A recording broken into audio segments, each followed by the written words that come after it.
이제 성벽이 건축됨에 내가 문짝을 달고 문지기들과 노래하는 자들과 레위 사람들을 임명한 뒤에 내 동생 하나니와 궁궐의 치리자 하나냐에게 예루살렘의 책무를 맡겼으니 이는 그가 신실한 사람으로 많은 사람보다 하나님을 더 두려워하였기 때문이더라. 내가 그들에게 이르기를 해가 뜨거워지기 전에는 예루살렘 성문들을 열지 말고 그들이 서 있을 때에 문들을 닫고 빗장을 지르게 하며 또 예루살렘 거주민들 중에서 파수꾼을 임명하여 각각 자기가 맡은 곳에서 파수를 보게 하고 각각 자기 맞은편을 지키게 하라 하였느니라. 이제 그 도시는 크고 광대하나 그 안에 백성은 적고 집들은 건축되지 아니하였더라. 자, 그 다음에 70절. 아버지들의 우두머리들 중에서 몇 사람이 그 일을 위해 예물을 드렸고 디르사다는 금 1000다릭과 대야 50개와 제사장들의 의복 530벌을 보고에 드렸으며 또 아버지들의 우두머리들 중에서 몇 사람은 금 2만 다릭과 은 2200만회를 그 일을 위해 보고에 드렸고 백성의 남은 자들이 들은 것은 금 2만 다릭과 은 2000만회와 제사장들의 의복 67벌이었더라. 이와 같이 제사장들과 레위 사람들과 문지기들과 노래하는 자들과 백성 중에서 몇 사람과 느디림 사람들과 온 이스라엘이 자기들의 도시들에 거하였으니 곧 7째 달이 이르렀을 때 이스라엘 자손이 자기들의 도시들에 거하였더라. 기도하겠습니다. 하나님, 오늘도 이 시간 주님을 사랑하여 온 우리 성도님들 기억하시고 또 말씀으로 힘주시고 또 보살펴 주시고 또 하나님의 말씀이 강력히 역사하여 하나님 앞에 정말 기쁨이 되는 그런 일꾼들이 되도록 도와주옵소서. 예수님의 귀한 전함을 받들어 기도합나이다. 아멘. 앉으시겠습니다. 자, 오늘까지 제가 7장을 하고 마치겠습니다. 7장에서 이제 우리가 하나님의 일들을 하기 위해서는 사람이 필요합니다. 그리고 우리는 미래를 준비해야 합니다. 자, 느헤미야는 가장 먼저 항상 그의 목적을 잊지 않고 있었습니다.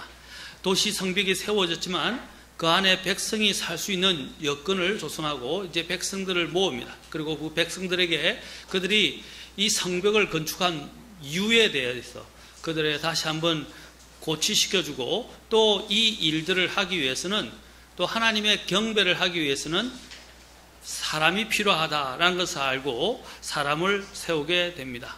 그리고 또한 그는 앞으로 있게 될 일들을 바라보면서 미래를 준비시키는데 그것 또한 사람을 통해서 일하게 됩니다.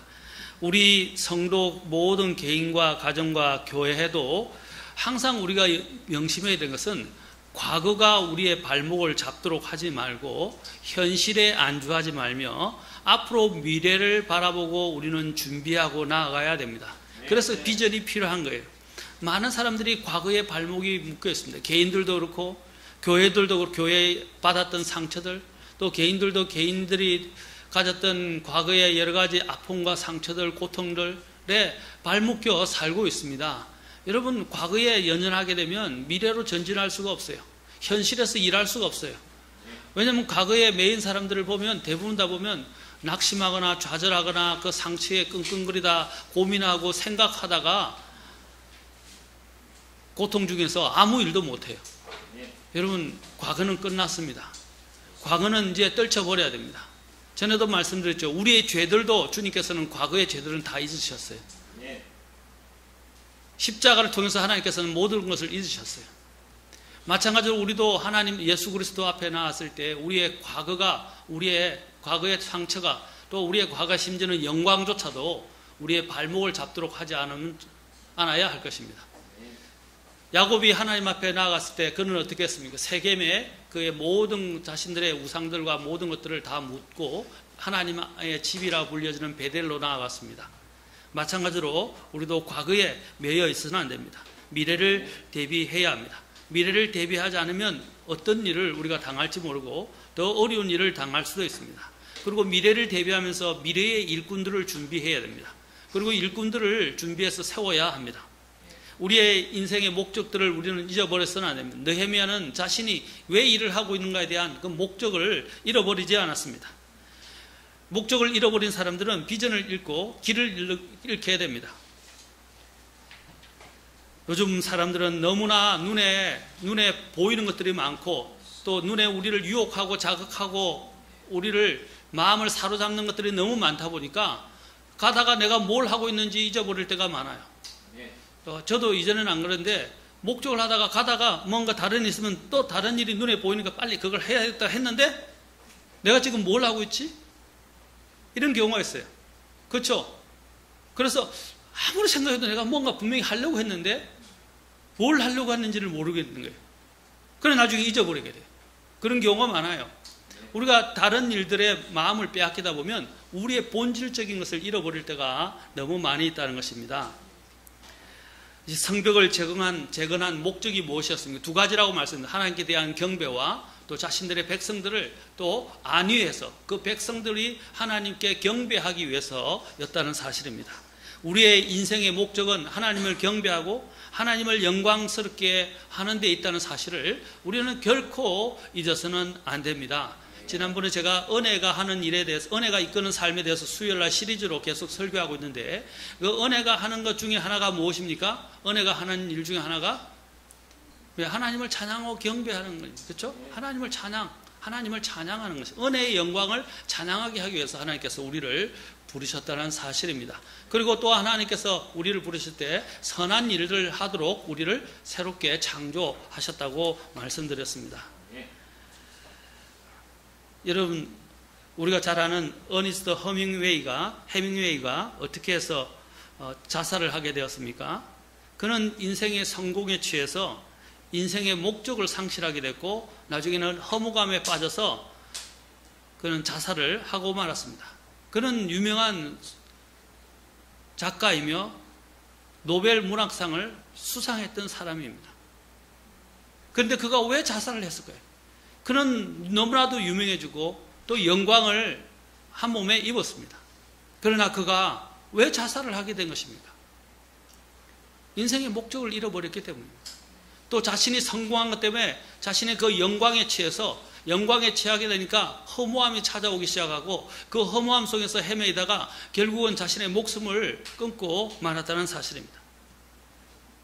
느헤미야는 적들의 조롱과 위협과 내분의 양상에도 불구하고 백성들을 인도해서 성벽을 세운 후에도 긴장을 늦추지 않았습니다. 영적인 태세를 늦추지 않았고 항상 어떻게 해요? 더 영적인 전열을 가다듬고 백성들의 그 전열을 가다듬고 그들에게 합당한 경배에 나아갈 수 있도록 그들을 구비시키고 또 사람들을 인선하고 세우는 일을 하게 됩니다. 우리는 인생의 고비를 넘을 때마다 고비를 넘은 것에 안도하고 취하지 말고 또 혹시 인생의 고비를 넘고 성공한 데 머물지 말고 늘 우리를 안위하시고 보호하시고 인도하시는 그 하나님의 선하심, 하나님의 은혜, 하나님의 긍휼 그리고 하나님이 우리를 부르신 목적들을 우리는 잊어버려서는 안 됩니다. 항상 마음에 하나님을 영광스럽게 해야 한다. 또 하나님을 경배해야 한다 하는 사실을 우리는 항상 마음에 새겨야 합니다. 하나님께서는 사람을 통해서 일하십니다. 그리고 하나님은 하나님을 위해서 일하는 사람을 찾고 계십니다. 하나님은 그분을 사랑하는 사람들, 그분을 경외하는 사람들, 그분의 뜻을 행하고자 하는 사람들, 그리고 영과 진리로 경배하고자 하는 사람, 그분의 일에 열심을 내는 사람을, 그분의 제자들을 길러내고 훈련시키고 파송시키면서도 주님의 계획과 뜻을 성취할 수 있는 그런 사람을 찾고 계십니다. 느헤미야 우리가 7장 1절부터 우리가 3절까지 보았었죠. 바로 느헤미야가 맨 먼저 사람들을 세웠다는 것을 우리는 보게 됩니다. 우리가 교회가 해야 될 가장 중요한 일은 무엇입니까? 사람을 길을 길러내고 세우고 하는데 물질이나 우리가 드려야 될 부분들을 아끼지 말고 드려야 합니다. 투자해야 합니다. 왜냐하면 교회는 사람이 일하는 곳이거든요. 교회는 건물이 아닙니다. 교회는 구원받은 사람들이 모인 곳입니다. 그 모인 곳에 있는 사람들이 이제 하나님의 일들을 하기 위해서 우리가 모여야 합니다. 그러려면 하나님께서 준비시키시고 훈련시킨 사람들이 세워져야 합니다.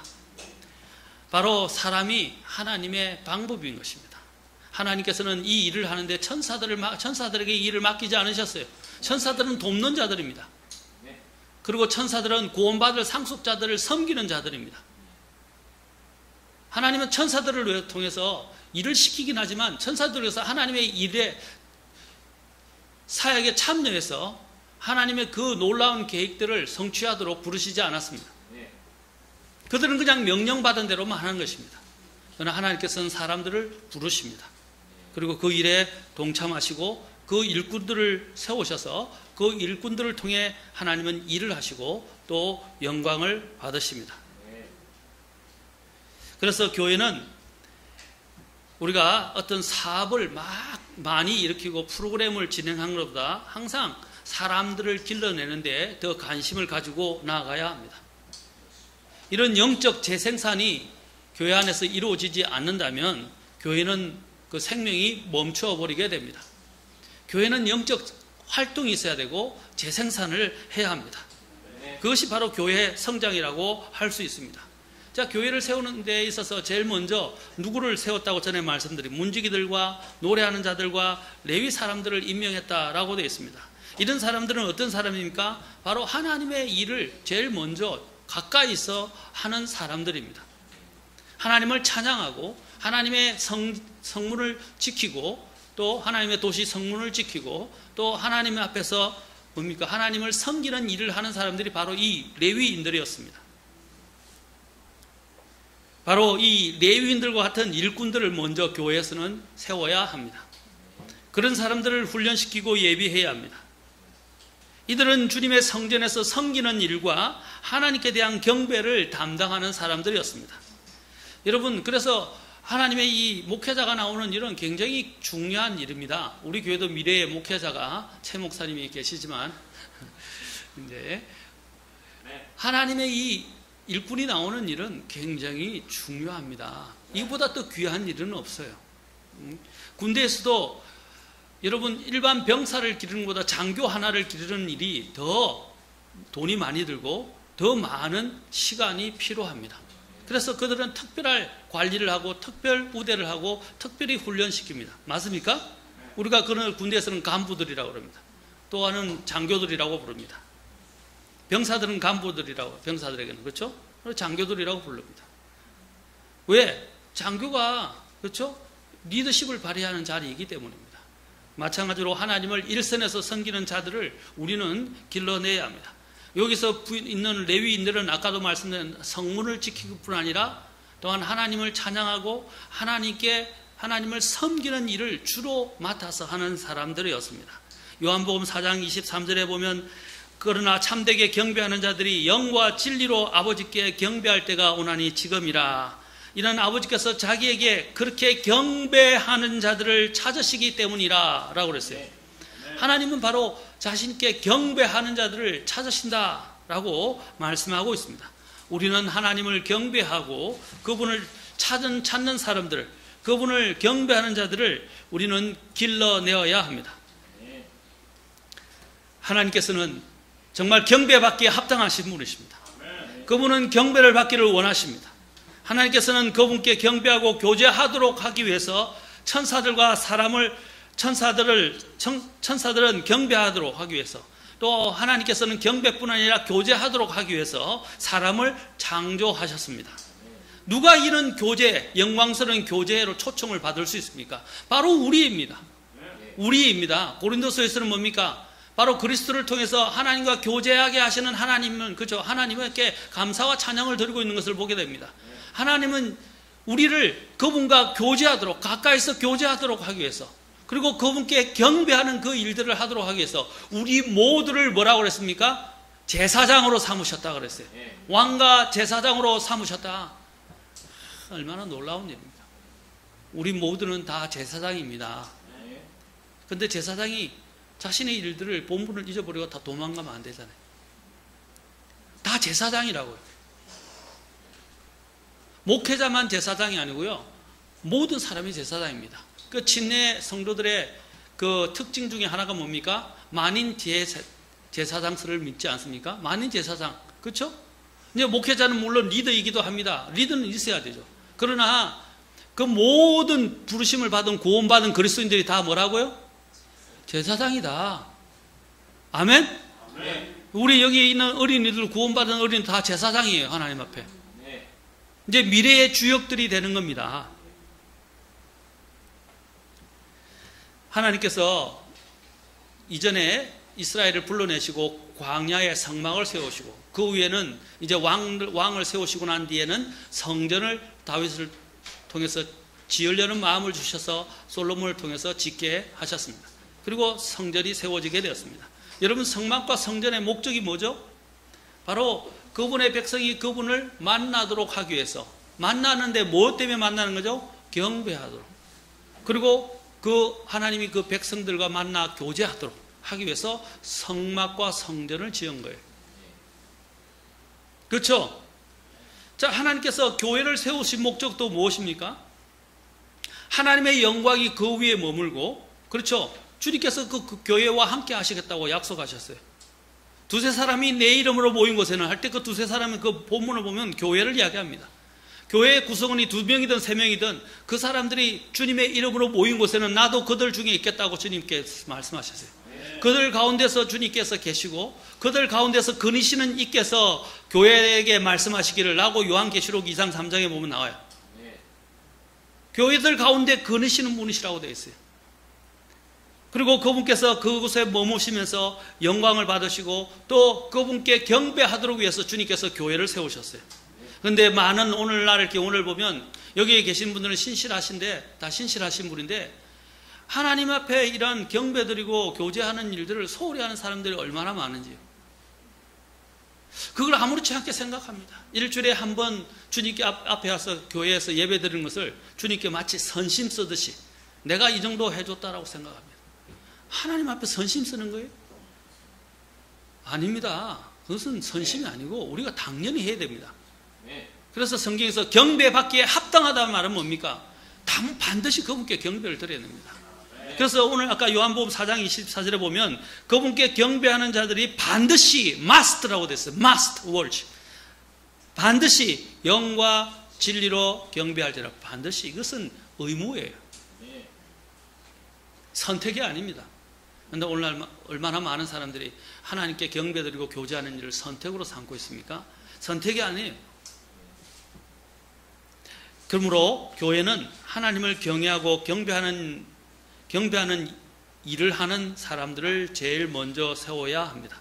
그런 사람들을 세우고 훈련시키는 일에 투자를 아끼지 말아야 합니다.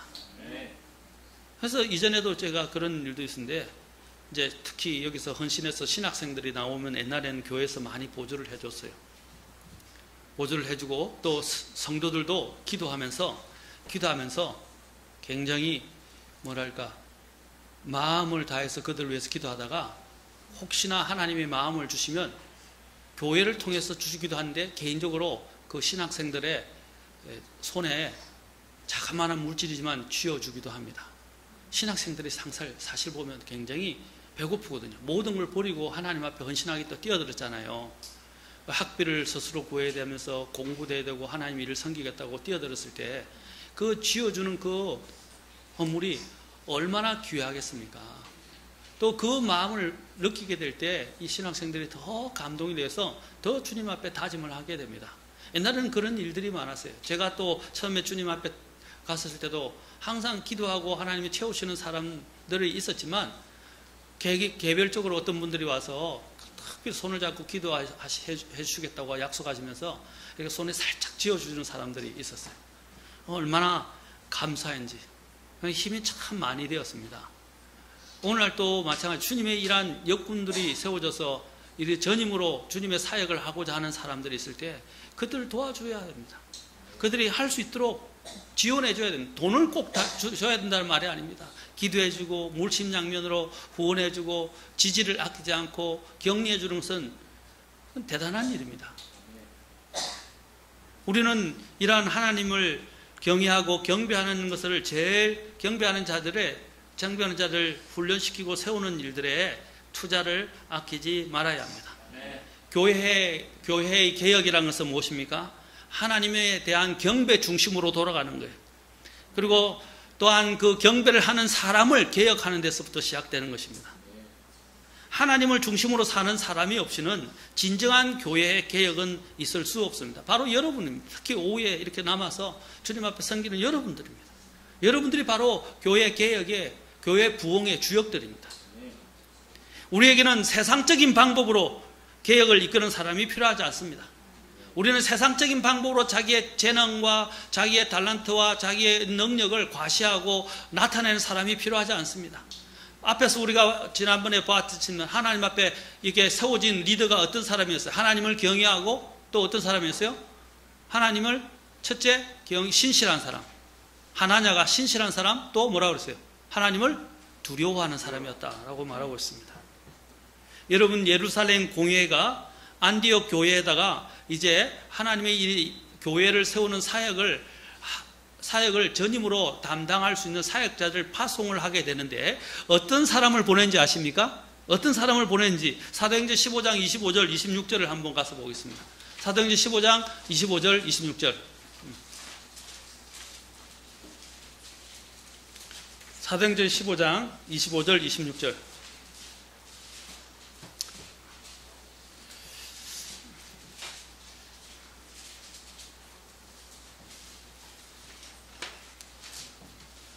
(25절) (26절) 자, 여기에서 보세요. 같이 읽겠습니다. 자, 시작. 한 마음으로 모여서 우리가 사랑하는 바나바와 바울과 함께 택한 사람들을 너희에게로 보내는 것을 좋게 여겼느니라. 그들은 우리 주 예수 그리스도의 이름을 위하여 생명의 위협을 무릅쓴 사람들이니라. 아멘. 바울과 바나바를 택해서 너에게 보내는 것을 좋게 여겼던데 바울과 바나바는 뭐라고 그랬어요? 그들이 교회에서 이제 교회에 있는 사역자들에서 사랑을 받는 사람들이었다. 자, 우리가 사랑하는 일에서 우리 교회가 사랑하는 사람이었다. 두 번째로 그들은 어떤 사람들이었어요? 교회에서 사랑받는 사람들이었다. 두 번째로 26절에 뭐라고 그랬어요? 주 예수 그리스도의 이름을 위하여, 주 예수 그리스도의 이름을 위하여 생명의 위협을 무릅쓴 사람들. 생명의 위협을 무릅쓴 사람들. 바로 이런 사람들이 세워져서 안디옥 교회에 파송이 되었다는 거예요. 바로 이런 사람들이 자신의 생명을 아끼지 않는 사람, 바로 이런 사람들을 우리는 교회에서 길러내야 합니다. 아멘? 아멘? 이전에 요즘 와서는 제가 좀 바뀌는 것 같아요. 이전에는 특히 예배를 드리면 예배에 빠진 사람들, 예배에 오지 않는 사람들, 오후 예배를 안 드린 사람들, 수요 예배에 안 온 사람들, 이런 사람들은 눈에 자꾸 보였어요. 그러다 보니까 마음이 별로 안 좋아요. 그런데 요즘은요, 이렇게 나온 사람들이 보여요. 이제 나오신 분들이 보이고 이런 분들을 보면 든든하고 감사하고 기쁘고, 그렇죠? 하나님께 정말 감사합니다. 여러분들로 인해서 하나님께 감사합니다. 여러분들로 인해서 교회가 세워지고 있다는 것 감사드립니다. 아멘? 자, 여기 보면 주님을 위해서 바로 이렇게 생명의 위협을 무릅쓴 사람들, 이 사람들이 바로 교회에서 길러져야 되고 교회에서 세워져야 된다는 사실입니다. 그런 사람들의 그 주님을, 예수 그리스도를 위하여 최우선을 두고 살아가는 이런 주님 중심적인 사람을 기르면 교회는 성공한 것이에요. 주님께서 그런 사람들에게 또한 약속하신 것이 있습니다. 무엇입니까? 사무엘상 여기 2장 31절에 보면 이렇게 말합니다. 나를 존중히 여기는 자들을 내가 존중히 여기고 나를 멸시하는 자들을 소홀히 여기리라. 하나님은 어떤 사람을 존중히 여긴다고요? 나를 존중히 여기는 자들을 존중히 여긴다. 주님께서 주님을 존중히 여기는 자들을 하나님은 어떻게 하신다고요? 이제 그런 사람들을 더 존중히 여기면서 그들을 통해서 하나님은 하나님의 놀라운 사역들을 일으켜 가시는 것입니다. 우리가 하나님께서 우리를 존중히 여기면 우리 사역에 문제될 것이 무엇이겠습니까? 저희 교회가 바로 이런 신실하고 하나님을 두려워하는 사람들이 교회에 남기만 하면 우리의 교회의 미래는 어떻게 되겠습니까? 교회의 미래는 열리는 것입니다. 교회의 미래는 열리는 거예요. 밝은 거예요. 우리 교회가 바로 이런 사람, 하나님을 존중하는 사람, 예수 그리스도를 위해서 자신의 생명을 아끼지 않고, 그렇죠? 위험을 무릅쓰는 이런 사람을 길러내고 세우고 파송하는 교회가 될 수 있기를 축원합니다. 그래서 2절과 3절에 보면 계속해서 사람들을 세웁니다. 자, 이런 사람들의 자질들을 우리가 여기서 보게 되면 신실하고 하나님을 두려워하는 사람이라는 것을 우리는 지난 시간에 보았습니다. 공산주의자들도 철저한 자신들의 이 이데올로기에, 자신들이 가르치는 그 이데올로기 사상에 헌신되어 있는 사람, 그리고 그 이데올로기 사상을 위해서 철저히 헌신되어 있는 사람, 거기에 대한 절대적인 믿음을 가진 사람, 그러면 또한 그런 헌신과 절대적인 헌신에 맞추어서 또 그 훈련을, 호된 훈련을 철저하게 견뎌내는 사람, 그리고 그 자신들이 믿고 있는 바를 위해서 또한 열심히 행동으로 옮기는 사람. 여기 우리나라가 왜 보수주의자, 우파들이 무너진 줄 아십니까? 우파들은 몸을 살려요. 죽기 살기가 별로 없어요. 마음은 여리고 괜찮은데 바른데 죽기 살기로 하겠다는 그런 신념이 부족해요. 그런데 사회주의자 이데올로기에 물들은 사람들, 사상 교육을 받은 사람들은 어떻습니까? 죽기 살기로 해요. 그러면 이길 수가 없죠. 이길 수가 없는 거예요. 우리나라가 그렇게 된 이유도 그렇습니다. 옛날부터 이들은 죽기 살기로 그걸 위해서 훈련시키고 또한 사람들을 길러내었다는 사실입니다. 우리 교회의 관심은 누구에게 있어야 되는? 우리 교회의 관심은 사람에게 있어야 됩니다. 사람을 키우는데 투자하는데 아깝게 생각하지 말아야 됩니다. 어떤 사람들은 우리 미래의 주역들, 어린이들이나 또 어린이 사역이나 청소년 사역이나 또 이런 사람, 하나님의 사역자를, 헌신된 사역자를 돕고 지원하는데 옛날에도 그런 사람들이 있었어요. 왜 그들을 우리가 교회에서 후원해야 됩니까? 왜 우리가 그들을 위해서 지지해주고 또한 돈을 이렇게 학비를 대줘야 됩니까? 하는 사람도 있었어요. 돈이 아까운가 봐요.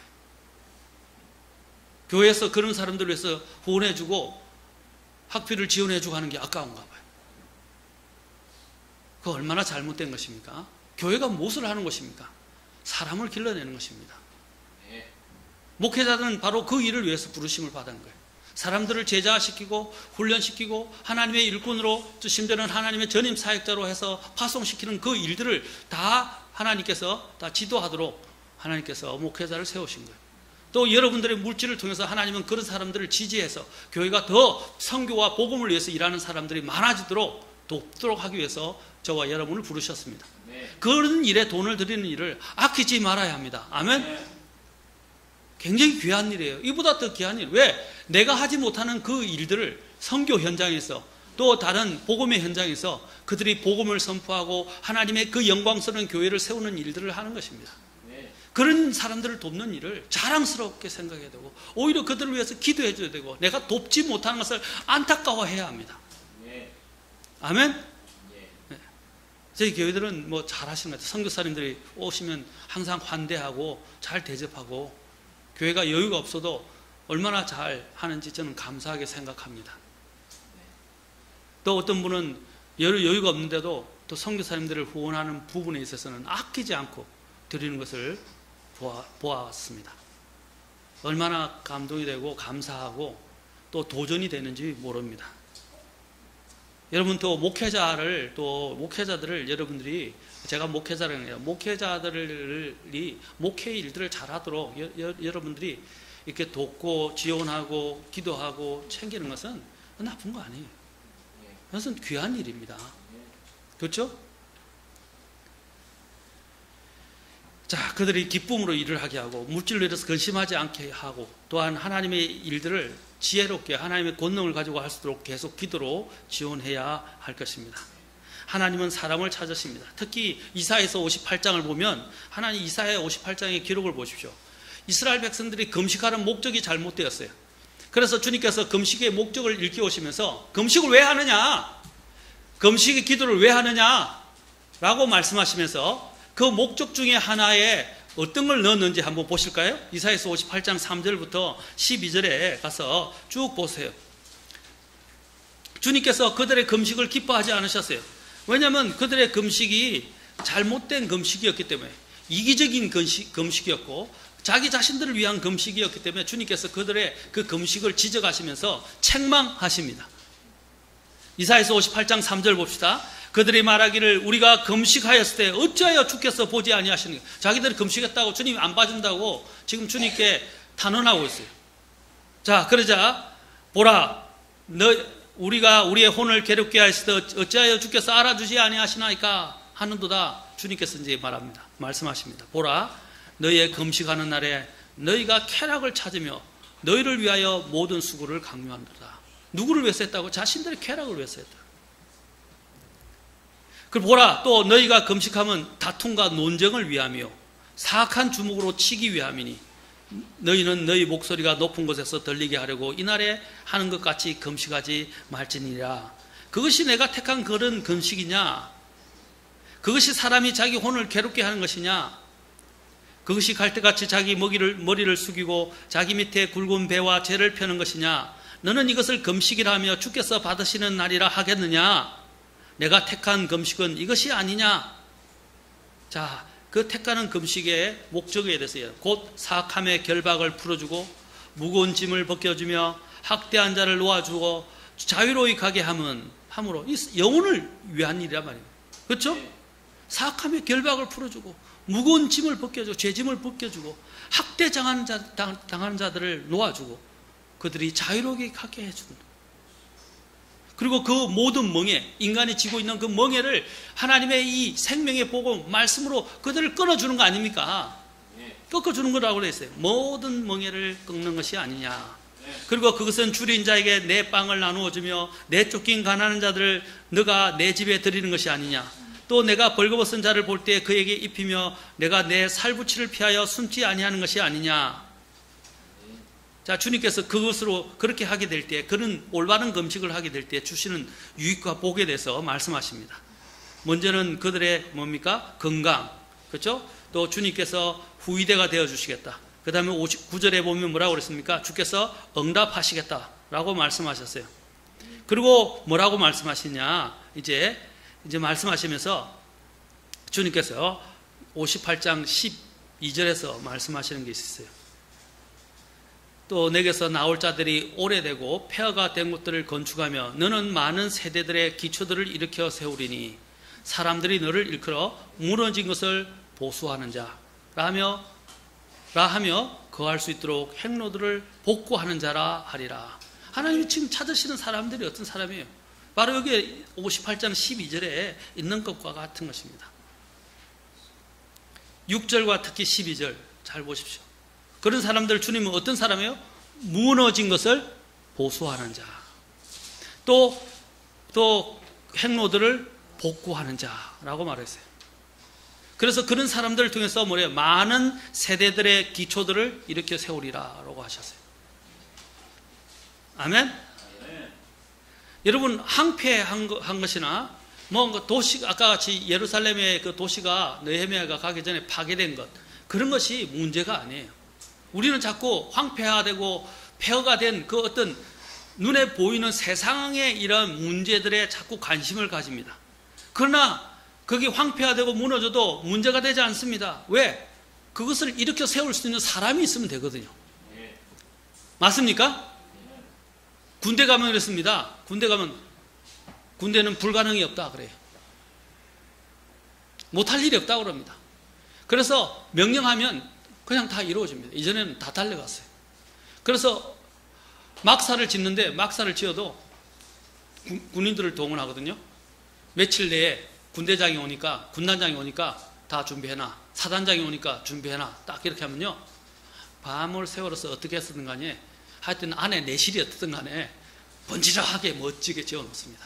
그 날짜 안에 다 해놔요. 그래서 군대는 불가능이 없다라고 이야기합니다. 여러분, 할 수 있는 사람만 있다면 모든 것은 가능합니다.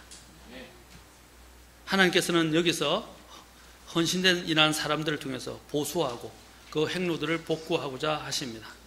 사람에게 투자하는 교회는 미래가 보장된 교회입니다. 미래의 일꾼들을 위해서 투자하는 것을 우리는 아끼지 말아야 합니다. 지원을 아끼지 말아야 합니다. 기도하는 것을 아끼지 말아야 합니다.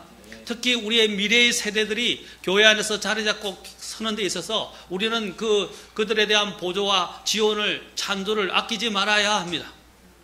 네, 우리 자매님들, 우리 형제님들 다 잘 아세요. 특히 애들 천국 잔치나 할 때 자매님들, 형제님들 다 같이 서서 아이들을 위해서 같이 움직이고 같이 즐거워하고. 근데 어른들이 더 좋아하는 것 같아요. 물건이 좋아서 서로 사려고. 어른들이 아이들보다 먼저 가서 막 그냥 돈을 지불하고 사더라고요. 골라가지고. 아이들을 위한 잔치였는데 어쨌든 같이 함께 하는 것은 좋은 일입니다. 주님께서는 나를 위해 울지 말고 너희와 너희 자녀들을 위해 울라라고 예루살렘을 보시면서 말씀하셨어요. 물론 그것은 슬픈 이야기입니다만은 주님께서 하신 말에는 또 다른 의미가 있어요. 자녀들을 위해 울라. 자녀들이 바로 우리의 미래다 이 말입니다.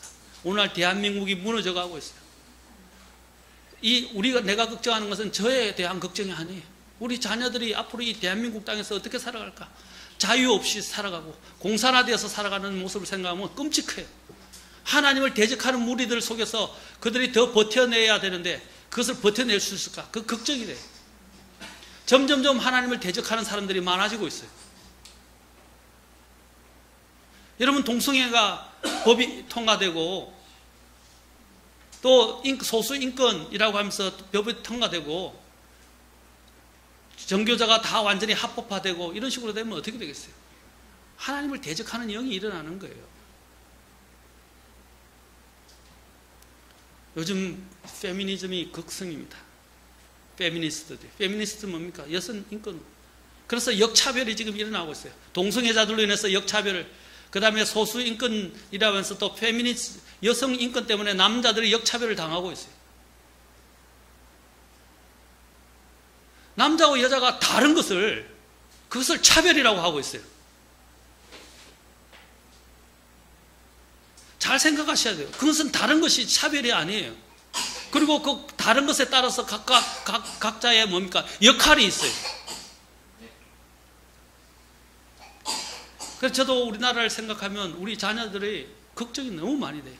그래서 목사님들이 잠을 못 자는 거예요.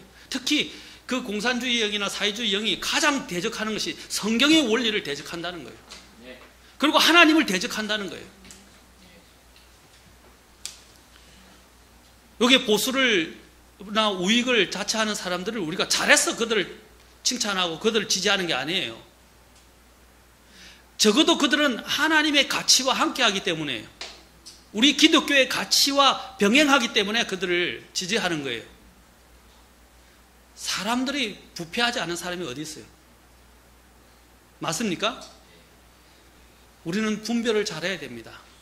우리는 하나님의 가치 때문에 이스라엘을 지지하는 거예요. 우리가 하나님의 가치 때문에 자유주의를 지향하는 거예요. 우리는 하나님의 가치 때문에 우익을 또한 지지하는 거예요. 맞습니까?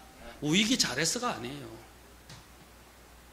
우리 아이들이 이 땅에서 자유민주주의를 구가하면서 살 수 있도록 기도해야 됩니다.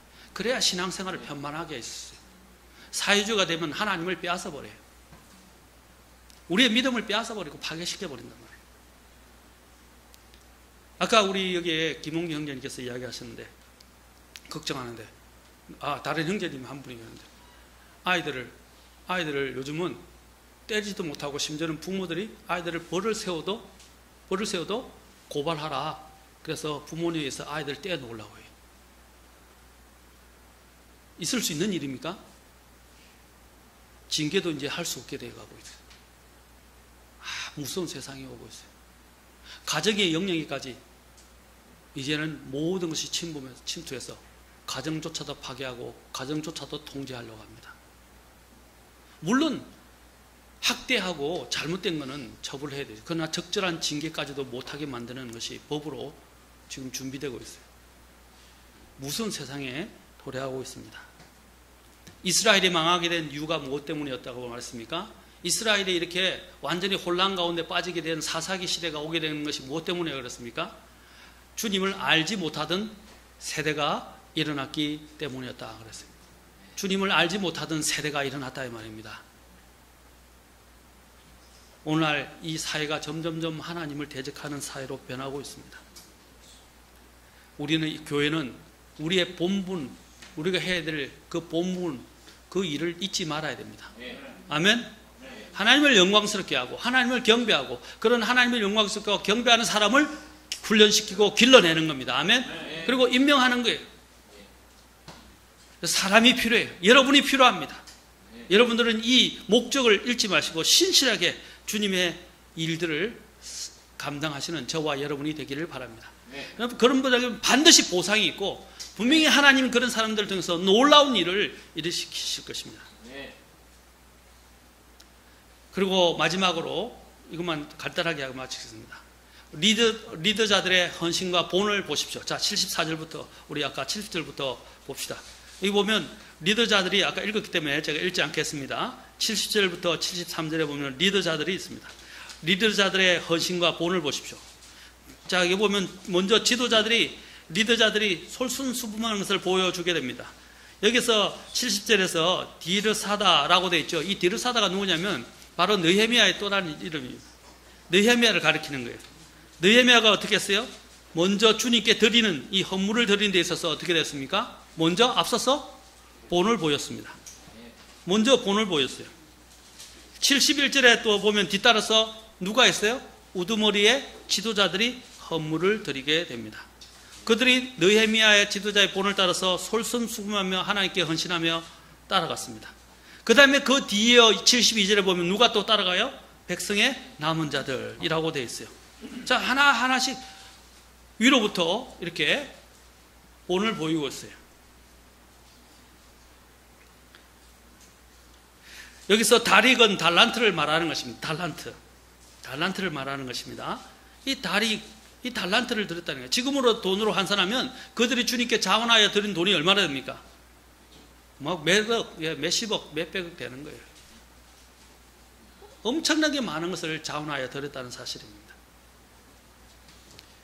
여러분, 교회가 이런 하나님 중심적으로 하나님을 경배하기를 갈구하는 사람들, 하나님 중심적인 사람들로 채워지게 되고 그들이 많아지게 되면 교회는 건강해지게 됩니다. 아멘? 교회가 건강해지면 교회는 성장합니다. 아멘?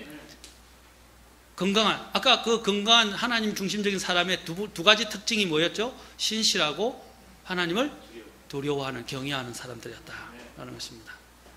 바로 우리 교회가 이런 사람들을 만들고 길러내는 장소가 되고 또한 하나님을 위해서 일하는 그런 아름다운 교회가 되면 좋겠습니다. 제가 지금 누구한테 선물을 받아 책을 하나 보고 있는데 그 책 제목이 뭐냐?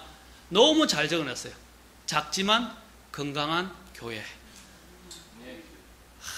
하나님은 이런 교회를 크다고 해서 부러워하지 말라.